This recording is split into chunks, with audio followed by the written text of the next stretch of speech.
Hi, my name is Maya Feldman, and I will be applying for the 2022 Youth Mental Health Leadership Award. So the first question states, how have you incorporated your mental health journey into your efforts to create positive change? So I believe that there's a huge stigma surrounding mental health, even though there really shouldn't be. Everyone struggles with mental health in their own personal ways, and we are all on a different mental health journey. So I have just tried to be very open and honest about my mental health struggles with everyone around me. I am not ashamed of my struggles. I tell people honestly, I have anxiety, I'm in therapy, I'm on medication. I don't feel the need to hide it because if I don't own it, then it owns me. So I just try to be very open and honest about my struggles with everyone around me. If someone were to ask me, how are you feeling today? I try to give them a truthful answer rather than hiding it and saying I'm fine. I try to say, I'm really anxious right now, but I know it'll pass. I've been here before and I know I can get through this. I just try to really encourage these open and honest conversations because I know a lot of times people can feel very alone in what they are going through, but by having these open and honest conversations, it encourages people to realize that they are not alone and that there are so many people around them that are also struggling and that are willing to help them and support them in their mental health struggles. The second question states, in what ways have you encouraged and led peers in positively addressing mental health issues within the school and/or community? So I have a collection of shirts that have inspiring and motivational quotes and sayings on them.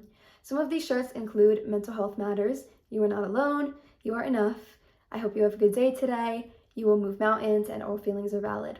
I try to wear these shirts as often as possible, and in doing so, I hope that someone can read them and it puts a smile on their face or it brightens their day, especially if they're having a hard day. And also by wearing these shirts, I try to encourage people to recognize that even though mental health is very stigmatized, it is a topic that should not be stigmatized, and there is absolutely nothing wrong with starting conversations about mental health and addressing mental health issues. Another way in which I encourage peers in positively addressing mental health issues is by telling them and letting them know that I am always here for them and that they can talk to me about anything that they need, and I can even offer them advice in that moment if that is something that they may need.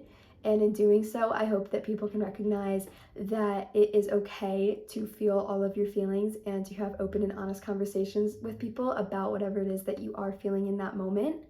And I hope that this spreads awareness that mental health is something that we all go through, and that even though you are going through a challenging time, there are people that love and support you. For the third and final question, I will be describing a safe and supportive peer environment that I implemented in order to reduce the negative perceptions that accompany those with mental health disorders. I created a private story on Snapchat called Motivation with Maya. I believe that my generation best connects and communicates with others via social media, which is why I decided to create this story. I made this story available to anyone who wanted to join, and I currently have about 30 people on this story. On this story, I post motivational and encouraging messages such as, you got this, you can do this, I believe in you, and I'm so proud of you. And in doing so, I hope to spread some positivity and brighten someone's day. Also on this private story, I share my own personal mental health struggles with anxiety as well as my journey in therapy. I allow and encourage people to reply to my story, sharing their personal experiences and their mental health journey as well. Acknowledging mental health and relating to one another in our mental health struggles is the best way to help people feel less alone and to reduce the stigma surrounding mental health. Thank you so much.